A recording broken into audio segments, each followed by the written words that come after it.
Lecture 6. Old world realities impinge upon Wilson's idealism.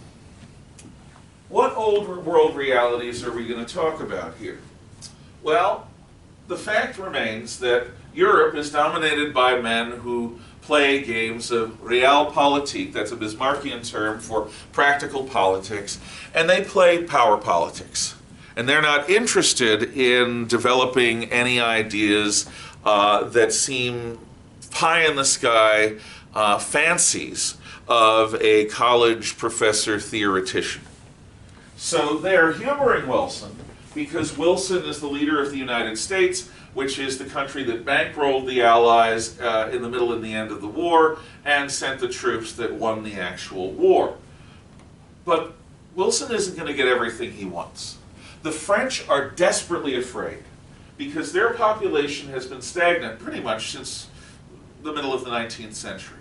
But Germany's population continues to grow and grow and grow. Population means troops. It means workers in factories. It means power. So the French are at a point of weakness because their population is significantly less than the Germans, but it's also growing at a significantly lower rate. So the French are desperately afraid that in 20 years, a resurgent Germany will come back after them and that they're going to be stuck with a low population on their own. This fear of the French is going to dominate everything they do. The French are going to insist not only on Alsace-Lorraine, but they are going to insist on setting up a demilitarized zone in Western Germany that basically comprises the Rhineland, the area west of the Rhine River, and some territories east of the Rhine. I brought it a little too far east. So this area is to be demilitarized. No German troops are going to be allowed in the western part of Germany. More to the point, for a while, French, British, and American troops are going to garrison these areas of western Germany. Secondly, an area known as the Saar, S-A-A-R, is a coal-rich region on the border of Alsace-Lorraine. They are going to be internationalized and run by the French for a while, and about 10 years or so, 12 years, 13 years after the Treaty of Versailles, they're going to get a chance to vote in a local plebiscite to determine whether they're going to be part of France or part of Germany. But this French fear is really, really, really going to affect everything. Georges Clemenceau, the French member of the Big Four, the four national leaders that dominate the Treaty of Versailles. Georges Clemenceau, the old tiger of the French, Woodrow Wilson, the American president, David Lloyd George, the clever Welshman, who's the British prime minister, and Vittorio Orlando, who's the Italian prime minister, who's trying to satisfy the urges of sacre egoisme, the divine egotism that made Italy declare war in the first place.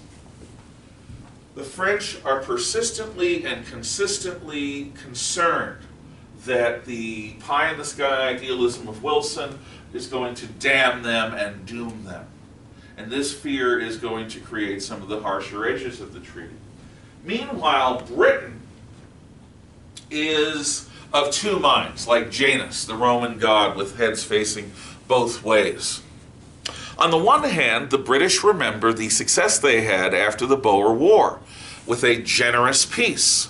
Offering a generous peace to the Boers really healed breaches and caused the Boers, at least many of them, most of them, a critical majority of them, to side with Britain in the Great War. In fact, they're going to do the same thing in World War II.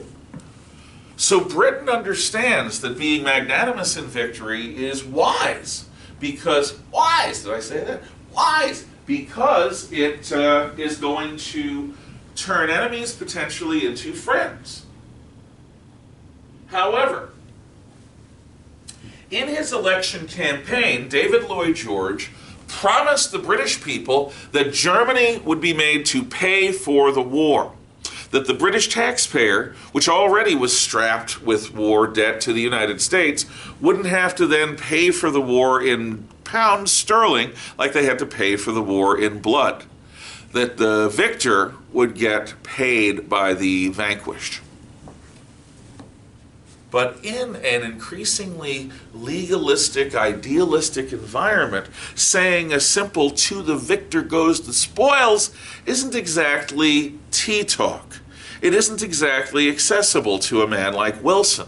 So what to do? The only way that Lloyd George could figure to get the Germans to pay for the war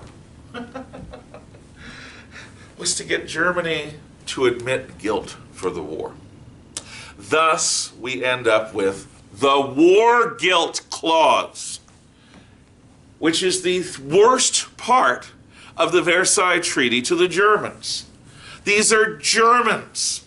They dot their I's, they cross their T's, they write between the lines. They obey the speed limit when there is one, and they don't have one when there isn't. The Germans, as a culture and as a people, are absolutely compulsive about making things be in ordnung, in order, as they should be. Everything in its place and a place for everything.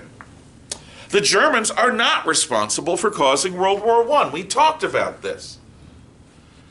The Serbs assassinate Franz Ferdinand. Franz Ferdinand's killed, and the Austrians discover that the Serbian Black Hand is behind it. The Austrian Konrad von Hotzendorf, chief of their general staff, decides he's going to use this as an opportunity to destroy Serbia. So he makes a bunch of demands, including the demand that Austrian troops be allowed free rein inside of Serbian territory to pursue the Black Hand, which is something the Serbs can't agree to. Foreign Minister Satsunov of Russia decides to give the Serbs a blanket guarantee. Don't worry, Slavic brethren, we have your back. Once the Austrians learn that the Russians have Serbia's back, then, fifth step, they go to the Germans. Kaiser Wilhelm is on his yacht off the coast of Norway, and he says, I knew Franz Ferdinand. Franz Ferdinand was a friend of mine. Of course I have your back. At which point, Konrad von Hotzendorf for Austria-Hungary insists on all the demands being met. Serbia says no, 7-8.